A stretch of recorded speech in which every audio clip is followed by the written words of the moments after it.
എടി എന്തേ വരാത്തെ? വൃന്ദ വന്നിട്ടില്ല. എന്ത് പറ്റി? അറിഞ്ഞൂടാ. എന്നാ നീ ഇങ്ങോട്ട് പോരെ. ആ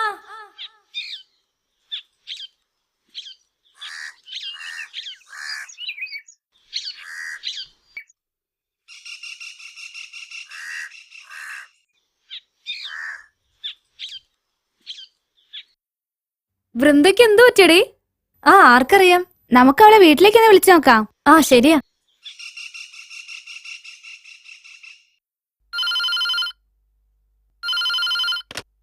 ഹലോ അമ്മ, ഇത് സിത്താരയാ.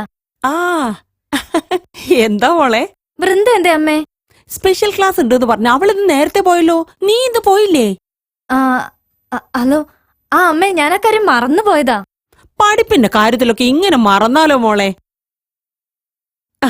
ഓ ശരി മോളെ. ഓക്കെ, ശരി അമ്മേ. എടി, വൃന്ദ സ്പെഷ്യൽ ക്ലാസ് ഉണ്ടെന്ന് പറഞ്ഞ് വീട്ടിൽ നിന്ന് നേരത്തെ ഇറങ്ങിയത്രേ. സ്പെഷ്യൽ ക്ലാസ്സോ? എന്ത് സ്പെഷ്യൽ ക്ലാസ്? അറിഞ്ഞൂടാ.